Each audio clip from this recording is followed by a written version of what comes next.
What is your favorite fish that you guys have? So we'll spray the water. I'm gonna feed the Oscars. We got a special guest with us. We have Miss Guinevere May here. Also, I am standing in front of some really cool tiger Oscars here. I hope you can see them. Watch out, Gray, let everybody see. They have been with us since birth. Stay tuned to the end of this video, guys. I'm gonna feed them at the end and also kind of explain why they're in here and where Suede is. But those are Suede's kids. We've had them since they were born. They used to be in here. We moved them over. Anyways, that's at the end. Now, let's get to what this video is all about. We are building a really cool and easy bait pond today. And the reason for it is we have all our turtles, we have our monster fish that are gonna be coming back down here, and we wanna be able to continuously feed them some live food. So we thought, hey, let's throw one together. Nice little easy build like we normally do. Let me know down below, as always, if you guys have ever done this or have anything similar. Without further ado, let's build this bait pond. Woo! What we have here is we have a couple of 1x8x8s, we have 1x3x8s, and then a couple of 2x4s. And again, really easy build. We're just gonna be making a few cuts here and making a frame, and you're gonna be getting some sort of pond blinder, or again, in this case, I think we use a shower curtain inside. And these can be used for anything. We're using it for a bait pond, but you can use it for anything.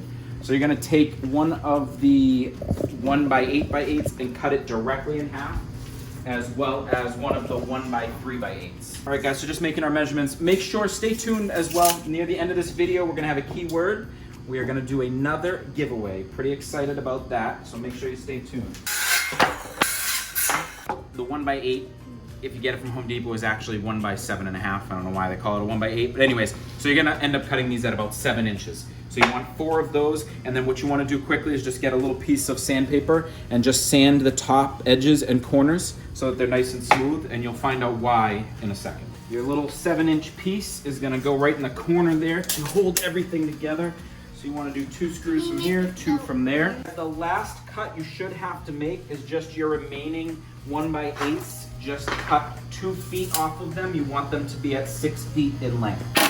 So this is our liner. This is a shower curtain. It is like a heavy duty shower curtain. I'm gonna put the link in the description down below. This is animal safe. It is like PVC free and what is it, BPA free and all this stuff. There's a lot of stuff. So perfectly safe for fish. It's gonna be nice and thick, which will do wonders.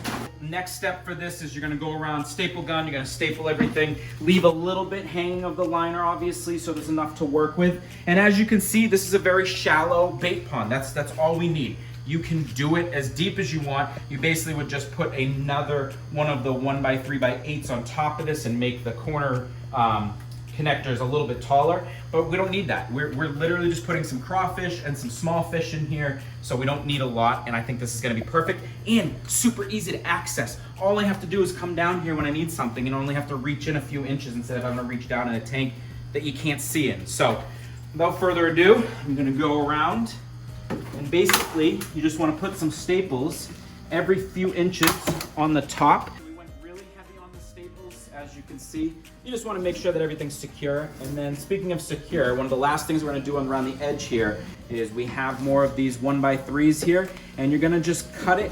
You're going to cut them, and then you are going to screw them right to the edges here. It's going to make it look nicer with a nice finished look, and it's also just going to help secure the liner a little bit better.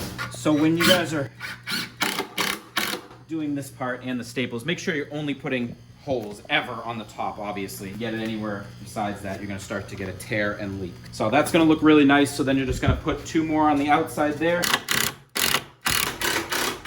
Woo! Really cool. That's the frame. Nice and sturdy now. It's not gonna pull out. So last couple of things we gotta do. We're gonna fill this up with water. I had a really nice canister filter laying around. That is a Cascade 1000. Awesome filter. It was supposed to be used for one of our bigger tanks. I don't have the use for it right now, so I figured I'm gonna try it here because it has a really long, cool spray bar on it. So what I'm gonna try and do is get one end where the filter is and put the other end, one end where the intake tube is and one end where the spray bar is, so it will spray the water and keep moving it around. So I don't know if it's gonna work. As you know, if you've used canister filters, they're supposed to be used with gravity, so it's supposed to be way under. Obviously it's not. If not, I'll just get a couple of small filters. Also, I'm gonna throw a ton of hornwort in here, which if you saw the last video, actually no, we didn't post that yet. No. Well, really cool. I got a huge bag of hornwort. It's actually called foxtail from Liza over at Pondering Creations. So I have a bunch of that left over. I'm gonna throw that in here. Hornwort is a natural oxygenator, but I'm excited. What do you guys think? Let me know what you think. Let's get some water in this bad boy. And while we do that, I'm gonna take you over and feed some of these fishes. Fishes? Alright guys, so while that is filling, I wanted to bring you back over here. I'm gonna feed the Oscars, and I wanted to give you a little bit of, I guess, fill you in of what happened with Suede. So let me take you over to that clip real quick. All right, Billings fam, I have some really, really sad news. It's kind of hard to report on, but sorry it's so loud. I'm doing a water change back here. As you can see, that was Suede's tank. There's no way to put it. Suede is gone. So this past weekend, we had a really bad tropical storm around this way. Everyone lost power all around here. Now, knock on wood, we were lucky enough we didn't lose power. But what happened was when they were working on the lines, there was a power surge in the middle of the night. Somehow her tank got shut off, and it was out for a while. We didn't even know, and came down in the morning, and unfortunately she was gone. It was one of the worst things I've seen. We loved Suede. We had rescued her a while ago. We've had her for a while. She's been through a lot, and it's unfortunate. There's not really much else to say about it, so we're cleaning out her tank. What we are gonna do, kind of in memory of her, we're gonna put her kids that she had. So she had 2 babies that we still have, really cool, with the Barracuda. We're actually gonna clean this tank up a lot and kind of put them in there so we can actually finally see them. So people go through this all the time, but it is still, you know, even when we lose the smallest little guy, it still hurts. And, you know, Suede was a big part of House Billings. So unfortunately that happened, and, you know, we move on. So sad news from House Billings today. Really sad situation. I know most of you have probably gone through it once or twice. Suede, we were really, really kind of close with. It is what it is. It was a sad day. But on the bright side, we do have some really cool babies out of it. These guys are awesome. They've been super active. They love their new tank. And with this, we are now able to see them. I'm going to put some food in here, and let's see if we can get them to come out and eat. Oh, they're going to do it. They're going to do it. I promise. Whoa. Crazy. I love watching them eat. So we feed them all sorts of stuff. So this is a huge thing of shrimp. We also feed them algae wafers. If you guys have tiger Oscars and you didn't know that, algae wafers are great for them. They love that. So we feed them those. We feed them bloodworms, and then we also just have some regular sinking pellets. While we're here, I have the Barracuda here. I wanted you guys to see him eat as well. Now, he does eat the shrimp, but I only feed them to him every couple of days. So actually, he's going to eat these sinking pellets right now, and watch this. I want him, watch how fast he is. Can you get him on camera? Ready? Look at how he's so fast. Half the time I miss it. So I only put about 4 or 5 of these in there, and he'll eat them, but he is super fast. I'm gonna eventually get some underwater shots of him because that's really cool. Let me know, what do you guys have? Do you guys have anything really cool out there? What is your favorite fish that you guys have? Something either unique or just something that you've had for a long time and it's your favorite. Comment down below, let me know what it is. All right, so we jerry-rigged it a little bit. I still don't know if the filter is going to work, but that is your spray bar, which will spray it and move the water that way. As you can see, I got some of the foxtail hornwort in there already, moving around. This idea and design came all from Tay. Really awesome. She went around also and trimmed all of the little hangover from the liner just to make it look a little bit more aesthetically pleasing. One little update. So like I said, the canister filter obviously wouldn't work because there's no gravity. I think we got a quick clip she'll put up. I was holding a bucket and it made it work. So we went with this little filter. Great, show everybody the little filter we went with.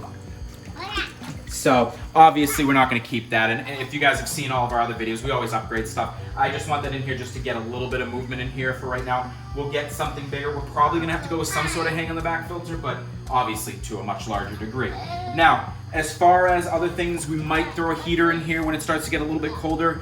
Not going to do lights. Hold on, Greg. Thank you, bud. We're not going to do lights and all of that. Again, this is just a bait tank. Really excited though, super easy build. So, last 2 things before we get out of here. 1, our code word for our giveaway. Grayson, thank you for the horn word on my leg. So the code word is shark bait. Shark bait, ooh ha ha. Make sure, comment down below, you have to be subscribed and like the video. And that is the code word for our Amazon gift card giveaway. Now, without further ado, let's get to this episode's Good Vibes shout out. It goes out to Gala's Fish Tanks, who said, looks amazing, can't wait to see him. Thanks, Gala. He was referring to Charlie, the new tortoise we got. If you haven't seen him yet, make sure you check him out. We'll obviously have so many more videos with him coming. He has to actually get in here very soon. We gotta find room for him. I don't know where, but we'll figure it out. So, what do you think, Gray? Was that fun? Yeah. Are you a seaweed man? You're like Aquaman. All right, guys, as always, peace! So furry. Subscribe below. Look at this guy. He wants to get. They always come over to us. We are walking to PetSmart. Very small fish. Excellent, guys. Fred is in great shape. Woo! Over, say hi. Is doing so much better underneath.